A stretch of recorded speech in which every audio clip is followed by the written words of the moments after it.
آغاز سمجھیے ریڈیو پاکستان سے ہوا. وہیں عبید اللہ بیگ اور قریش پور سے میری ملاقات ہوئی. کسوٹی جس کو آج پروگرام کی شکل میں دیکھتے ہیں، یہ ہم لوگ فارغ اوقات میں یہ کسوٹی سوال بوجھنا اور یہ سب کرتے رہتے تھے. کسوٹی کے زمانے ہی میں پاکستان ٹیلی ویژن کا ملازم بھی ہو گیا تھا. آئے دن تو نصابوں میں تبدیلیاں ہوتی رہتی ہیں، کبھی کوئی نصاب آ جاتا ہے، پھر کوئی اور نصاب آ جاتا ہے. تھکے ہارے ہوئے خوابوں کے ساحل پر کہیں امید کا چھوٹا سا ایک گھر بنتے بنتے رہ گیا ہے. وہ ایک گھر بھولنے میں ابھی کچھ دن لگیں گے، مگر اب دن ہی کتنے رہ گئے ہیں. جس روز ہمارا کوچ ہوگا، پھولوں کی دکانیں بند ہوگی، شیریں سخنوں کے حرف دشنام، بے مہر زبانیں بند ہوں گی.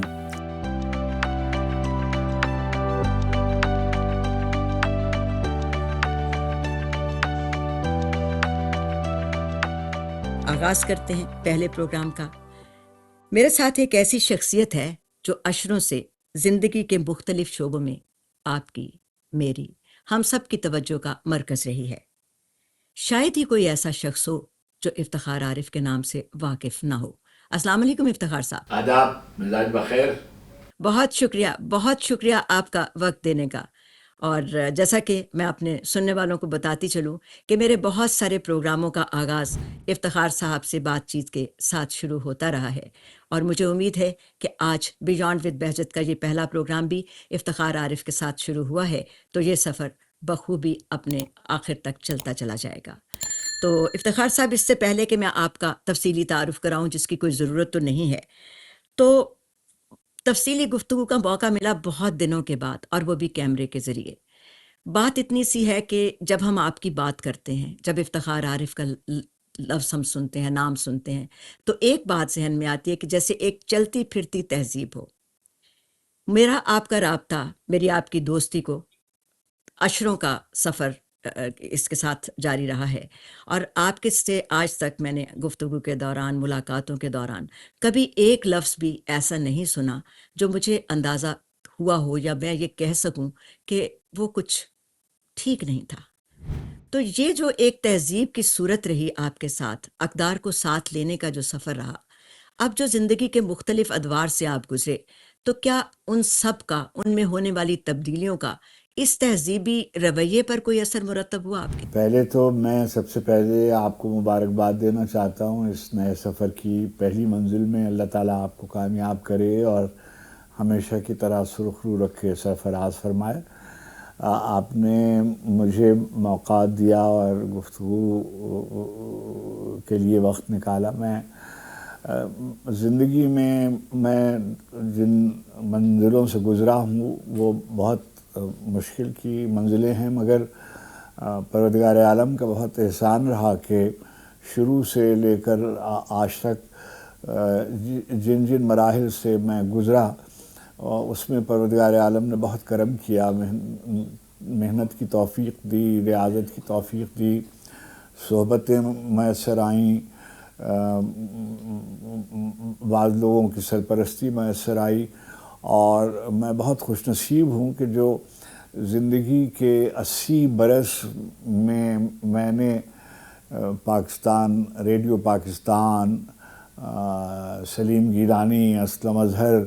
پاکستان ٹیلی ویژن، آغا حسن آبدی، BCCI، اور پھر میں خود اکادمی ادبیات پاکستان کا اور مقتدرہ قومی زبان کا اور نیشنل بک فاؤنڈیشن کا اور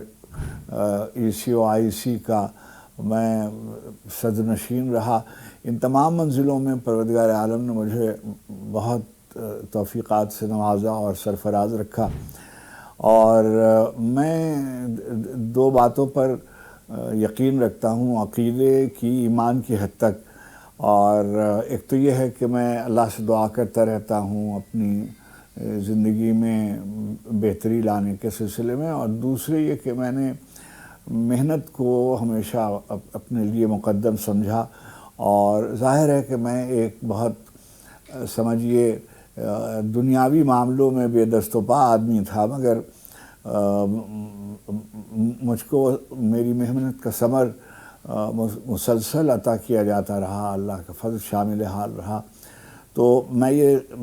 بعد میں سننے والوں دیکھنے والوں سے یہ بات بار بار کہتا ہوں کہ اللہ کریم کسی کی محنت کو رائگاں نہیں کرتے، اور توفیقات اللہ کی طرف سے ہوتی ہیں، مگر دعا بھی جو ہے وہ مشروط ہوتی ہے عمل کے ساتھ۔ اگر آپ اپنے لیے دعا کریں اور جو آپ کی کا مطمع نظر ہے، جس راستے پر آپ جا رہے ہیں، رزق کے حصول کے لیے، زندگی میں رشتوں کی تمانیت کے لیے، تو اس میں یہ سب چیزیں بہت اہم ہوتی ہیں۔ منزل کا تعین آپ کے سامنے ہونا چاہیے، اپنی توانائیوں کو یکجا کریں اور پھر سفر کا آغاز کریں، تو اللہ تعالیٰ ضرور کامیاب فرماتے ہیں۔ افتخار صاحب، بہت سارا تعارف تو آپ نے خود کرا دیا جو میں چاہتی تھی کہ میں اپنے سننے والوں کو کراؤں۔ اب جو ٹیلی ویژن کے پروگراموں کی جہت ہے یا ان کا جو صورت ہے،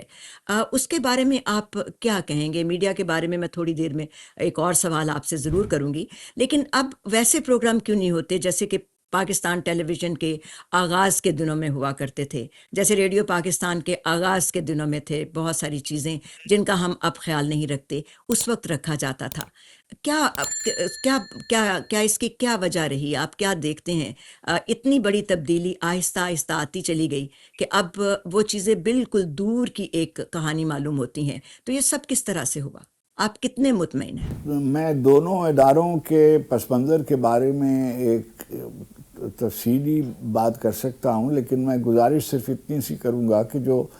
ریڈیو پاکستان قیام پاکستان کے ساتھ ساتھ ذوالفقار علی بخاری اور ان کے جو دو رفقائے کار تھے، اگر ان کے نام ہی لینے شروع کیے جائیں، اور لاہور ریڈیو اسٹیشن پر اور کراچی ریڈیو اسٹیشن پر اور پشاور اور پھر پورے پاکستان میں، تو پاکستان کے بڑے دماغ اور بڑے شاعر، بڑے ادیب، بڑے گلوکار، اچھے لکھنے والے، اچھی آوازیں، وہ سب ریڈیو پاکستان میں جمع کر دی گئی تھیں۔ میں فرداً بھی ان کا ذکر کر سکتا ہوں، مگر وقت نہیں ہے، مگر یہ ضرور کہہ سکتا ہوں کہ ریڈیو پاکستان کا آغاز اور ذوالفقار علی بخاری صاحب کا زمانہ وہ زمانہ ہے کہ جب کسی مشترکہ پاکستان میں کوئی ادارہ ایسا نہیں تھا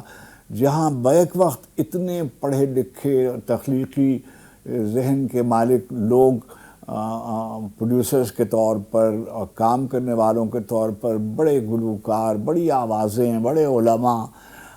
سب ریڈیو پاکستان میں جمع ہو گئے تھے۔ جب پاکستان ٹیلی ویژن آیا تو اس وقت بھی یہی صورت احوال تھی، اور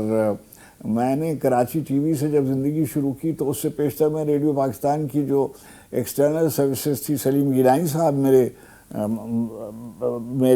ڈائریکٹر ایکسٹرنل سروسز کہلاتے تھے، اور وہ میرے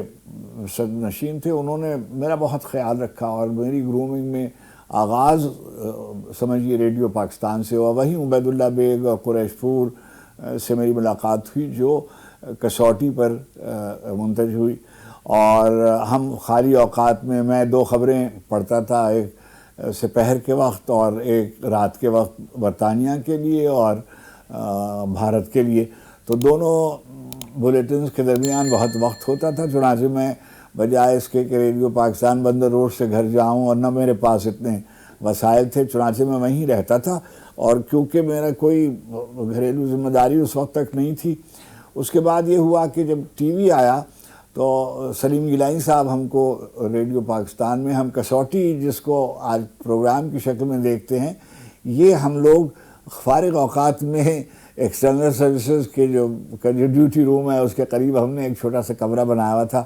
یعنی میں نے نہیں، عبید اللہ بیگ صاحب نے، اس میں ہم سب جمع رہتے تھے، بلکہ گیلانی صاحب وہاں تشریف لاتے تھے، اور ہم یہ کسوٹی سوال بوجھنا اور یہ سب کرتے رہتے تھے۔ جب ٹی وی شروع ہوا تو اسلم اظہر صاحب جنرل مینیجر تھے، تو گیلانی صاحب ہمیں لے گئے اور ہمارا وہاں امتحان کہہ لیجئے اس کو، آزمائش، انہوں نے کچھ سوالات ہم سے پوچھے اسلم اظہر صاحب نے، ہم نے 10 سوالوں میں 7 سوالوں کے جواب صحیح دیے۔ انہوں نے فوراً ہی یہ فیصلہ کیا کہ کل سے آپ یہ پروگرام کریں گے۔ اس دن چھٹی ہوتی تھی، چنانچہ ہم نے اگلے روز سے پروگرام شروع کر دیا۔ تو کسوٹی بہت سال چلا۔ پہلے ہم تینوں دوست آپس میں، یعنی میں ان میں سے سب سے پچھڑا ہوا آدمی تھا، وہ بہت پڑھے لکھے لوگ تھے. عبید اللہ بیگ بہت ہی پڑھے لکھے آدمی تھے، اور قریش پور بھی الحمدللہ اللہ کریم ان کی مغفرت فرمائے جلدی رخصت ہو گئے، مگر دونوں بہت یاد آتے ہیں اور میرے محسنوں کی منزل میں ہیں. خاص طور پر عبید اللہ بیگ نے میرا بہت تربیت میں ہاتھ رہا ان کا، اور انہوں نے بڑی میری حوصلہ افزائی کی. اور کسوٹی کے زمانے ہی میں پاکستان ٹیلی ویژن کا ملازم بھی ہو گیا. تو جو سمجھیے اشتہار کے نتیجے میں نے ایک درخواست دی تھی، وہ تو میں پاکستان ٹی وی کے کراچی سینٹر میں سینئر اسکرپٹ پروڈیوسر رہا، پھر میں اسکرپٹ ایڈیٹر ہو گیا، اور میں جب گریجویٹ میں تھا تو پھر میں نے وہاں سے استعفیٰ دے دیا اور میں چلا گیا. تو ٹی وی کے جو شروع کے 10 برس ہیں، عام طور پر یہ ہوتا ہے کہ جب 2-4 برس 10 برس کوئی ادارہ چل جاتا ہے، اس کے بعد اسے کامیابی نصیب ہوتی ہے اور وہ نمایاں ہونا شروع ہوتا ہے. مگر پاکستان ٹیلی ویژن کا یہ اختصاص ہے کہ اس کے جو شروع کے دن ہیں وہی اس کے روشن دن ہیں، اور وہ اس کے نہایت اعلیٰ درجے کے ڈرامے نشر کیے گئے، نہایت عمدہ موسیقی کے پروگرام کیے گئے جنہیں ہم ٹاک شوز کہتے ہیں، اسی زمانے میں انٹروڈیوس ہوئے. کرنٹ افیئرز کا شعبہ اور کھیلوں کا قصہ. تو میں سمجھتا ہوں کہ ایک ہی ٹیلی ویژن تھا اور اس قدر دیکھا جاتا تھا. اور اگر میں اپنی ذمہ داری کے تحت جو میں ہمارے زمانے میں کراچی ٹی وی میں پروگرام ہوئے، تو اب دیکھیے ڈراموں میں کیسے اچھے اچھے ڈرامے یاد آتے ہیں. خدا کی بستی اور شب تمثیل اور پسندیدہ کہانی اور انکل عرفی اور زینہ بزینہ اور تنہائیاں اور شمع اور آزادی کے مجرم اور آہنگ اور بے شمار ایسے کھیل ہیں. انسان اور آدمی، گر تو برا نہ مانے. پھر موسیقی کے بڑے بڑے لوگ موجود بھی تھے اس زمانے میں، استاد رفیق غزنوی، استاد نتھو خان، استاد کبیر خان، حامد اظہر خان، سارنگی کے، ستار کے، نظر حسین اور سرود کے اور طبلے کے بڑے لوگ اس وقت حیات تھے. گلوکار بھی، امراؤ بندو خان، یہ سب اس زمانے میں حیات تھے. اور سمجھیے پھر لوگ ادب اور لوگ تہذیب کے بھی پروگرام اس زمانے میں کیے جاتے تھے. اب تو میں دیکھتا ہوں ٹی وی کو تو 100 سے زائد چینلز اور نیٹ ورکس ہیں، مگر کہیں بھی آپ نہیں دیکھتے کہ کوئی موسیقی کے کوئی پروگرام اس طریقے سے ہوتے ہوں. یا اور یہ دیکھیے ضیاء محی الدین شو اور محسن شیرازی کا ایک شو تھا گر تو برا نہ مانے، یہ سب بھی اسی زمانے میں شروع کیے گئے. تو میں سمجھتا ہوں کہ افراد جو ہیں وہ ان کی بڑی، ہم لوگ ہمارے زمانے میں تہذیبی شناخت جو تھی وہ بہت ترجیحی طور پر اول سمجھی جاتی تھی، اور ہم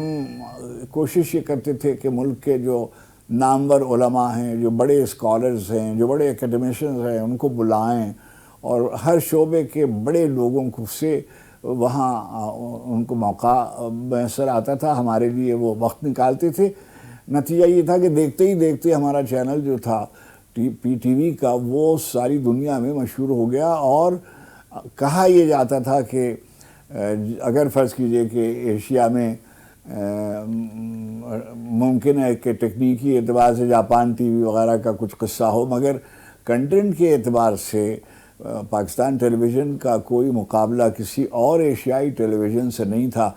ہمارے وائلڈ لائف پہ مثلا عبید اللہ بیگ نے جو فلمیں بنائیں، جو ہمارے یہاں بہت کام ہوا لاہور ٹیلی ویژن نیٹ ورک سے. اور دیکھیے کس وقت کتنے بڑے بڑے لوگ، خواجہ معین الدین اور سلیم احمد اور انتظار حسین اور بانو قدسیہ اور اشفاق احمد اور منو بھائی اور انور سجاد، آپ نام گنتے چلے جائیے تو آپ کو اندازہ ہوگا کتنے بڑے بڑے لکھنے والے جو تھے وہ انہوں نے ہمارے لیے کام کیا. تو اس کی کامیابی یہی تھی کہ ہم نے ادب کو، اور دیکھیے ہمارے ہاں جیسے کسوٹی ختم ہوا تو اس کے بعد قریش پور صاحب نے شیشے کا گھر ایک پروگرام شروع کیا، اس کے بعد نیلام گھر ہمارے یہاں سے شروع ہوا، زینہ بزینہ ایک پروگرام تھا. تو کوئز پروگراموں کا بھی بہت اعلیٰ درجے کا معیار تھا. اور اب تو میں دیکھتا ہوں تو سوائے حالات حاضرہ کے بھی، اور وہ بھی حالات حاضرہ کے پروگرام جو ہوتے ہیں اس میں مناظرہ بھی نہیں ہوتا، یک رخی تبصرے اور تذکرے، اور جو زبان استعمال ہوتی ہے، جو طریقہ گفتگو کا ہے، اب میں اس پہ کیا عرض کروں. آپ خود میڈیا سے تعلق رکھتی ہیں، آپ نے مختلف چینلز پہ کام کیا ہے، آپ خود فیصلہ کر سکتے ہیں کہ ان کی زبان، اس کا محاورہ، اس کا جس کو ہم کنٹینٹ کہتے ہیں وہ کس معیار کا ہے. اور اس کا ایک سبب یہ ہے کہ ادب اور کلاسیکی حوالوں سے ہم نے اپنے آپ کو بالکل الگ کر دیا ہے، اور صرف ہمارے نزدیک کامیابی کا ایک تو ریٹنگز کا جو ادارہ ہے اس نے خراب کیا ہے، اور دوسرے یہ کہ جو سیاست کی ارزانی کہہ لیجئے اس نے ہمارے میڈیا کو بہت نقصان پہنچایا. جو تبدیلی ہوتی ہے زندگی کا ایک ناگزیر پہلو ہے، میں بالکل سمجھتی ہوں. اس کے اپنے تقاضے ہوتے ہیں، ہمارے جو میڈیا کے لوگ ہیں، ذرائع ابلاغ کے لوگ ہیں، اس سے متاثر بھی ہوتے ہیں اور اپنے حساب سے اس کے ساتھ چلنے کی بھی کوشش کرتے ہیں. آپ کے سامنے پاکستان کے کئی اشرے ہیں. ایک معاشرے کی حیثیت سے زندگی کے مختلف شعبوں میں جو تبدیلی ہوئی ہے وہ آپ کس طرح سے دیکھتے ہیں؟ میں سمجھتا ہوں کہ ہمارے ہاں جو 76 برس گزرے اس میں سے جمہوری نظام کو بہت زیادہ وقت نہیں ملا. مطلق العنان حکمرانیاں کئی دفعہ آئیں، اور بعض جمہوری نظام بھی ایسے تھے کہ جہاں صحیح معنی میں جمہوریت جن کو ہم کہتے ہیں وہ نہیں تھی، مگر پھر بھی انتخابات کے بعد جو بھی برسر اقتدار آئے وہ ہمارے لیے قابل تعظیم ہے اور قابل منزلت ہے. مگر بدلتی ہوئی دنیا میں ہم نے ترجیح نہیں دی. مثلا تعلیم ہے، اب تعلیم کا بجٹ اگر آپ دیکھیے، اور ترجیح اول سب یہ کہتے ہیں کہ بھئی ترجیح اول جو ہے وہ تعلیم کو ہونا چاہیے، مگر آپ اگر سالانہ بجٹ ابھی آئے گا آپ دیکھیے گا کہ کتنے فیصد بجٹ میں پیسے رقم مختص کی جاتی ہے تعلیم کے لیے. اچھا، اب وہ جو تعلیم کا معیار ہے، آئے دن تو نصابوں میں تبدیلیاں ہوتی رہتی ہیں، کبھی کوئی نصاب آ جاتا ہے، پھر کوئی اور نصاب آ جاتا ہے، اور بیک وقت اس قدر طریقے کے نظام تعلیم ملک میں چل رہے ہیں کہ جسے کہتے ہیں یکساں نظام تعلیم، وہ لاگو ہو کے نہیں دے رہا. اور انگریزی ادب، میں بار بار یہ کہتا ہوں کہ انگریزی زبان و ادب کو ضرور پڑھنا چاہیے، اس کے بارے میں اس پہ دسترس رکھنا چاہیے، مگر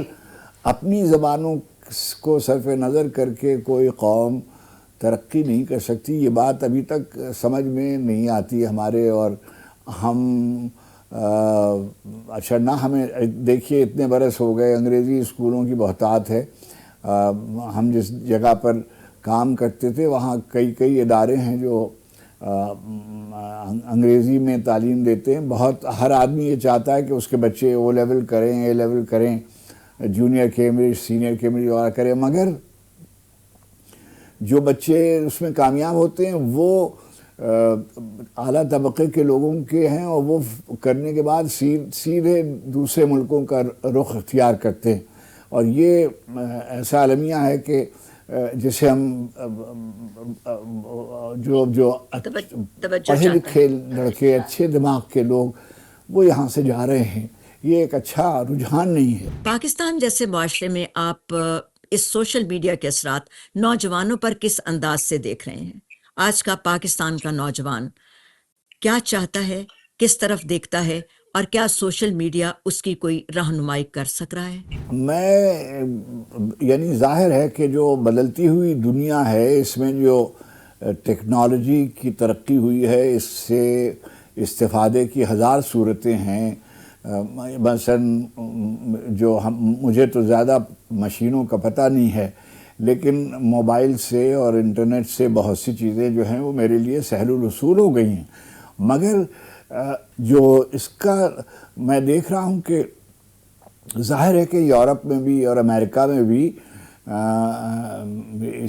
اس سے زیادہ ترقی یافتہ شکلیں ہیں، مگر وہاں کتاب کے پڑھنے کے معیار میں کوئی کمی نہیں آئی ہے، یا تعلیم میں اس طرح کی کمی نہیں آئی ہے، یا ادب کے پڑھنے کے رجحان میں کمی نہیں آئی ہے۔ لوگ پڑھتے ہیں اور لوگ تعلیم کے حصول کے لیے کوشاں ہیں۔ ہمارے ہاں پہلا فیز ہے، اور اس فیز میں جو ہمارے یہاں سیاسی اختلافات ہیں وہ بھی، اور جو مذہبی فرقہ وارانہ منافرت ہے، اور جو مناظرانہ معاشرہ ہو گیا ہے، ہر بات پر ایک منفی رد عمل، پھر اس پہ اور منفی رد عمل۔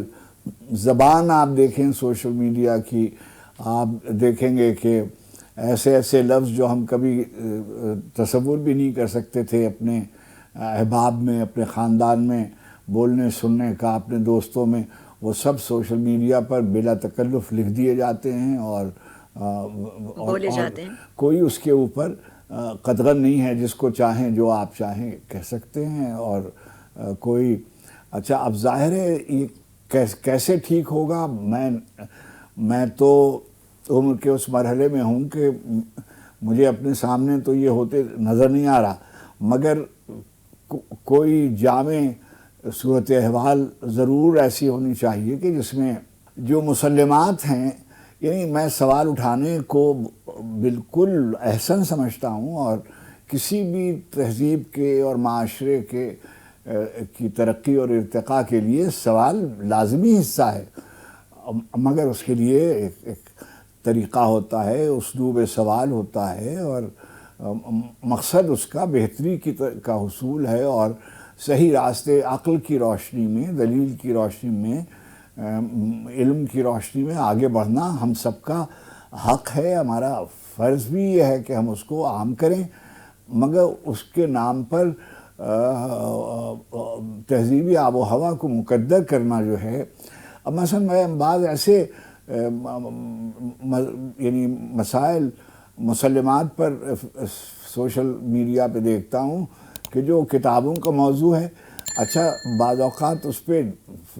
فوراً رد عمل آتا ہے، وہ اور طرح کا ہوتا ہے، پھر اس کے اوپر ایک رد عمل آتا ہے، تو یہ ایک ایسا سلسلہ ہے۔ اچھا وقت کا کیونکہ سہل الحصول ہے، آپ کے ہاتھ میں موبائل ہے، آپ چنانچہ کتابوں کی طرف روزانہ یہ کہا جاتا ہے کہ کتاب پڑھنے کی طرف رجحان کم ہو رہا ہے، اور یعنی شہر میں مثلا میں کراچی سے واقف ہوں تھوڑا بہت، اور یعنی یہاں اسلام آباد سے بھی، تو میں دیکھتا ہوں کہ کتابوں کی دکانیں جو ہیں وہ رفتہ رفتہ ختم ہوتی جا رہی ہیں، اور اب میلے ہونے لگے ہیں، اور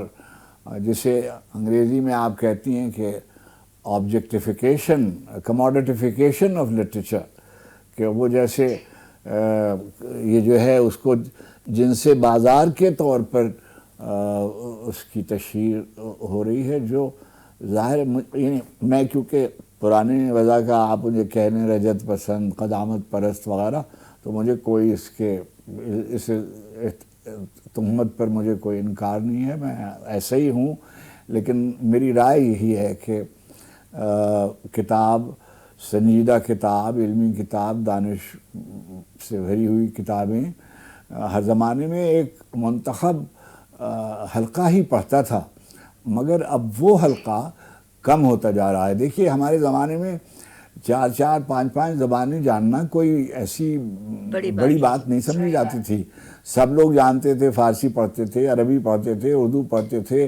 انگریزی پڑھتے تھے، اور اپنی زبانیں، جیسے ہماری پنجابی زبان ہے، ہماری سندھی زبان ہے، بلوچی، پشتو، یعنی یہ سب زبانیں پر سرائکی یہ سب پڑھتے تھے، اور ان کے ساتھ ساتھ تو کوئی یعنی اس میں ان تمام زبانوں کی ترقی ہونی چاہیے، ان کے تحفظ کی ذمہ داری لینی چاہیے، اور ان کی یعنی رعایت کے طور پر نہیں، ان کے حق کے طور پر۔ اب پاکستان میں 76 زبانیں بولی جاتی ہیں، سب زبانیں یکساں طور پر محفوظ نہیں ہیں، تو جو محفوظ نہیں ہیں ان کے محفوظ کرنے کی کوشش کرنی چاہیے، اور یعنی رعایت کے طور پر نہیں، ان کے حق کے طور پر، اس لیے کہ ایک زبان جو ہے وہ صرف ذریعہ ابلاغ نہیں ہوتی. زبان اپنی پوری تہذیب کی نمائندہ اور ترجمان ہوتی ہے، اس کی محافظ بھی ہوتی ہے، اور اس کو اگلی نسلوں تک منتقل کرتی ہے. تو ان کی حفاظت جو ہے وہ لازم و واجب ہے، اور یہ ہم سب کو، اور جہان دانش کو بھی، اور علوم کے جو لوگ ہیں، یعنی اکادمیہ ہم جسے کہتے ہیں، اکیڈمک سرکلز جو ہیں ان کو بھی، اور ایجوکیشن کے جو ادارے ہیں اور جو دوسرے کلچرل انسٹیٹیوشنز ہیں، ان کو اسے پروموٹ کرنا چاہیے، اور اس کو اپنی ترجیح اول کی منزلوں میں رکھنا چاہیے. اچھا افتخار صاحب، اس سے پہلے کہ میں ایک اور آپ سے سوال کروں، یہ مجھے بتائیے گا کہ سوشل میڈیا ہے، دوسری چیزیں ہیں، بہت سارے اب جو نوجوان ہیں ان کے سامنے بہت ساری جہتیں ہیں، بہت سارے راستے ہیں. کیا یہ وجہ ہے کہ آج کی نوجوان نسل جو محسوس ہوتا ہے کہ کچھ اکتاہٹ کا شکار ہے، کوئی یکسوئی ان کے اندر اس طرح سے دکھائی نہیں دیتی؟ ان کی اس گھبراہٹ یا ان کی اس فرسٹریشن کے پیچھے آپ کیا دیکھتے ہیں؟ کیا کیا جانا چاہیے کہ ان کو ایک جہت مل سکے، ایک ٹھوس قسم کی منزل کی طرف بڑھنا ان کا مقدر ہو؟ جیسا کہ آپ نے کہا کہ کتاب بہت اہم ہے اس سلسلے میں، زبانوں کا دفاع بہت اہم ہے، تحفظ اہم ہے، جو تہذیب کو لے کر آگے چلتی ہیں. تو کیا یہ سب چیزیں جو ہیں آج کے نوجوان کو سے کہتے ہیں کہ بیلنس اور توازن کی طرف جانے کا موقع دے سکتی ہیں؟ میرے خیال میں تو سب سے اہم بات یہ ہے کہ معاشرہ اب اچھے اور برے میں اس طریقے سے فرق نہیں کر پا رہا، اور زندگی میں جو شارٹ کٹس ہیں، اور معاشرے کو یہ یعنی پیسہ کمانا جو ہے وہ ترجیح اول ہو گیا ہے. چنانچہ اس سے کوئی ان کو غرض نہیں ہے کہ وہ پیسہ کرپشن سے آ رہا ہے، وہ پیسہ رشوت سے آ رہا ہے، وہ پیسہ بدعنوانیوں کے نتیجے میں جمع ہو رہا ہے، کس کام سے وہ پیسہ آ رہا ہے. اور معاشرہ اب بہت زیادہ، جیسے ہمارے ہاں سنتے تھے کہ وہ فلاں آدمی پر الزام لگا اور اس نے خودکشی کر لی، اب یہاں بڑے بڑے الزامات لگتے ہیں، ثابت ہوتے ہیں، ان کی تشہیر ہوتی ہے، مگر کوئی حرف یعنی سوشلی ان کے قد و قامت پہ کوئی فرق نہیں پڑتا. اور ایک بات، دوسری بات یہ ہے کہ جیسے پہلے جو یعنی میں زیادہ دنیا کو جانتا نہیں ہوں، لیکن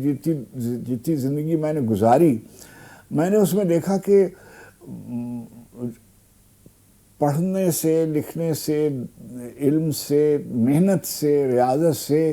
کسی منزل تک پہنچا جا سکتا ہے.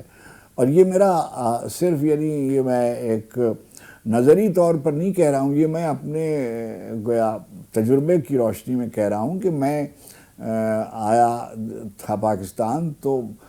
بالکل میں اکیلا آدمی تھا، اور لیکن میں نے محنت بھی کی، اور مجھ کو کسی قسم کے تعصبات کا سامنا نہیں کرنا پڑا. سلیم گیلانی ہوں، اسلم اظہر ہوں، آغا حسن آبدی ہوں، الطاف گوہر ہوں، مجھے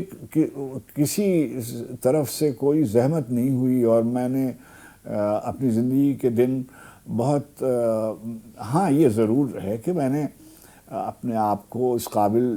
بنانے کی کوشش کی کہ میں جو مجھ سے توقعات ہیں وہ میں پوری کر سکوں، اور اللہ کا بہت شکر ہے کہ اس نے عزت بخشی اور مجھے کام کرنے کا موقع میسر آیا. اور وہ میں نے کام ملک میں بھی اور بیرون ملک، جب میں نے اردو مرکز برطانیہ میں قائم کیا تو لوگ یہ کہتے تھے کہ بھئی لندن میں اردو کا کیا کام ہے، لیکن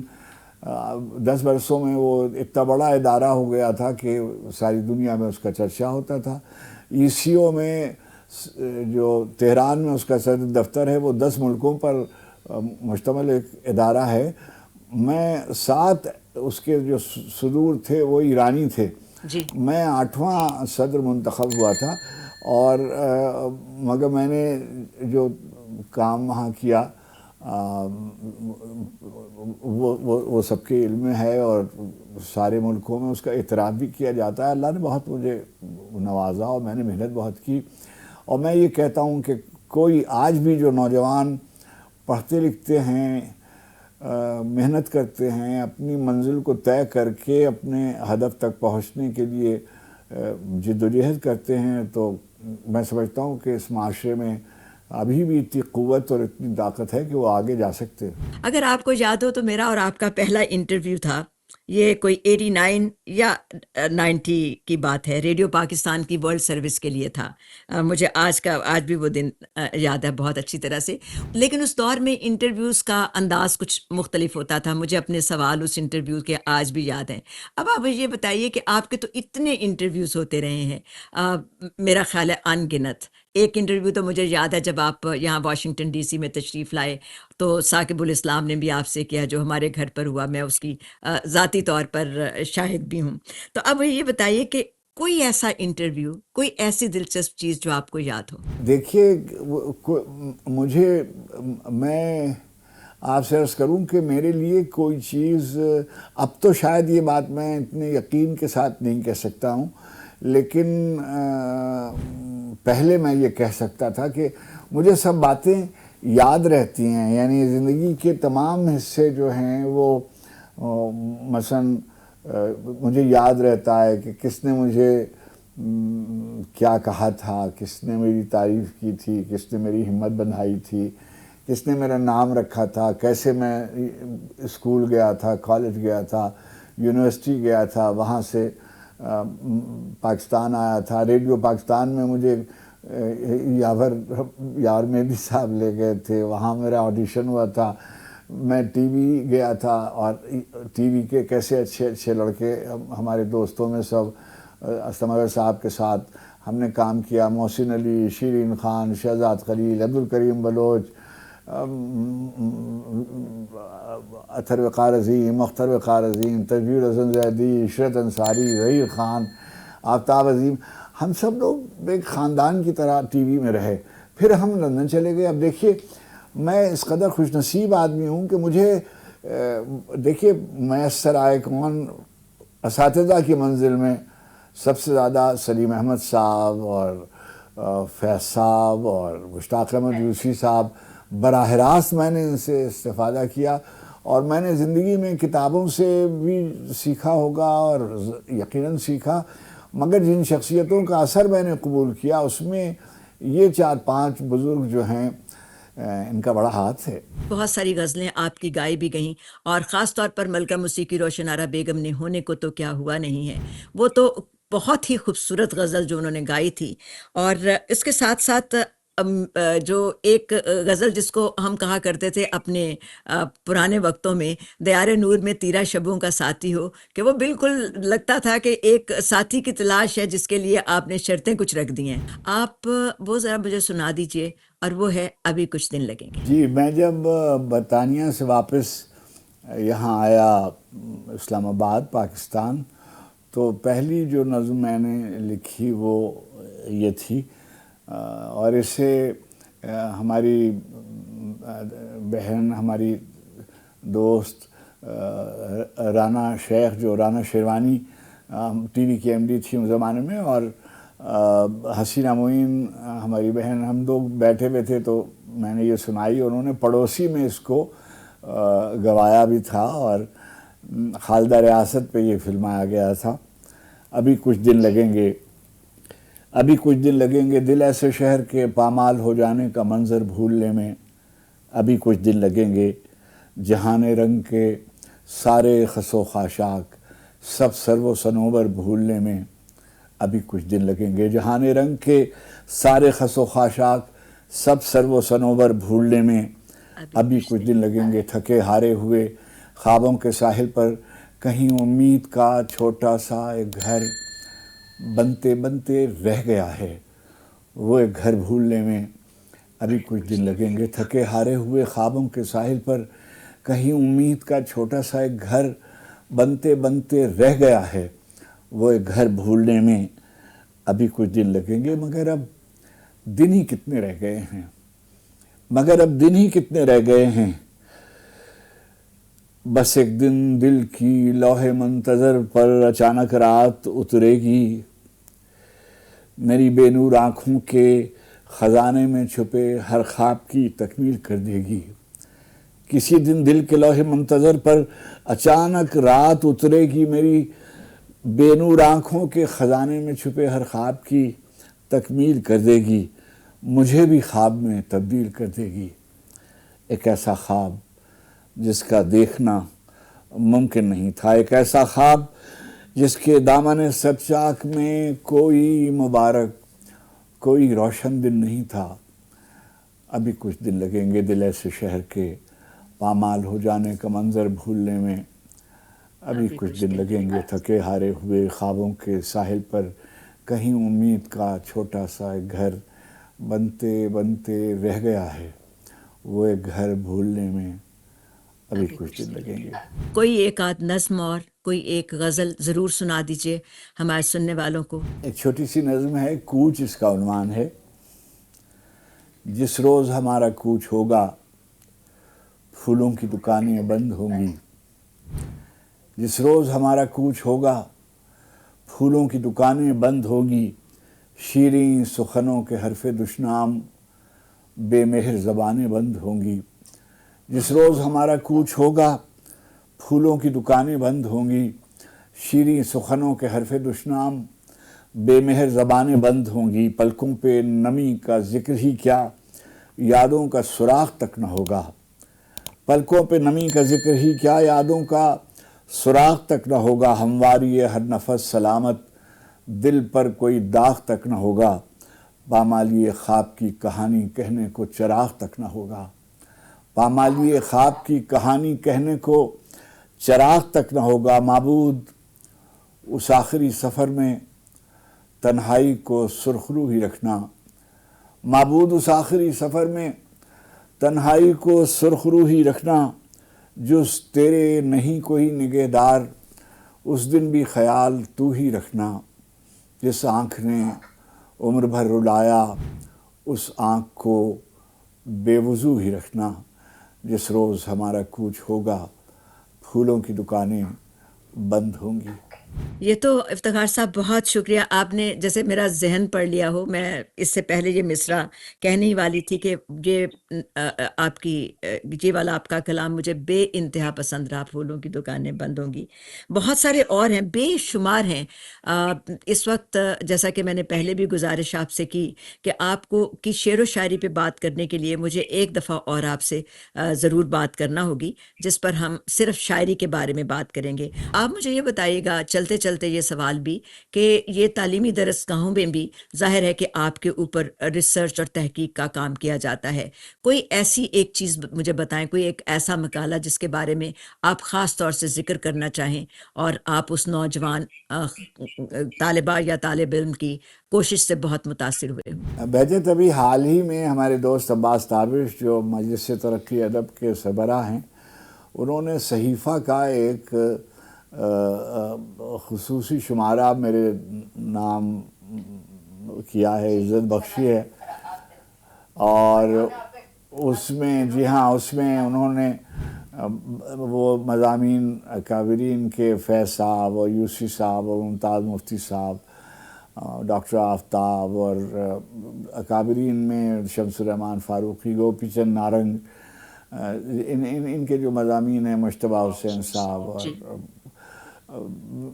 اور دوسرے دوستوں کے پروفیسر انور شمل اور انا صبروا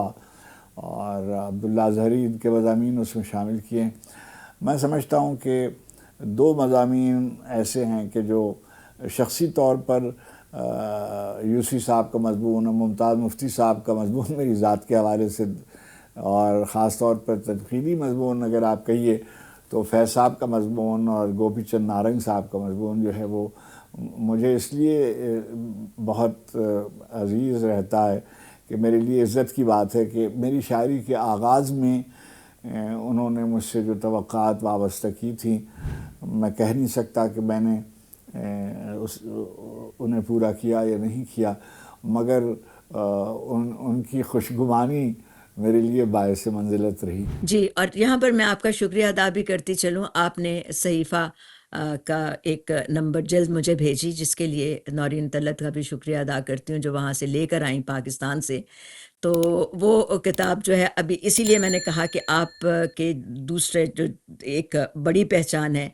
شاعری کی. اور اس انٹرویو کے ساتھ ہی بیانڈ ود بہجت اب ہم ختم کرتے ہیں. یہ ہمارا پہلا پروگرام تھا. اپنے ناظرین سے ہماری گزارش ہے کہ اس سے پہلے کہ میں آپ سے کچھ اور بات کروں یہ بھی بتاتی چلوں کہ یہ پہلا پروگرام تھا اور میرے ساتھ میری پروڈیوسر ہیں عائزہ عرفان. یہ پروگرام ہم آپ کے لیے پیش کرتے رہیں گے لیکن اس کے لیے ہمیں آپ کی سپورٹ چاہیے. آپ ہمارے اس چینل کو سبسکرائب کیجئے، ہمارے اس پروگرام کے بارے میں اپنی رائے دیجئے اور اپنے کامنٹس بھی ضرور کیجئے گا، جس سے ہمیں اندازہ ہوگا کہ آپ نے اس پروگرام کو کس حد تک پسند کیا اور ہم ایسے کتنے اور پروگرام آپ کے لیے لاتے رہیں.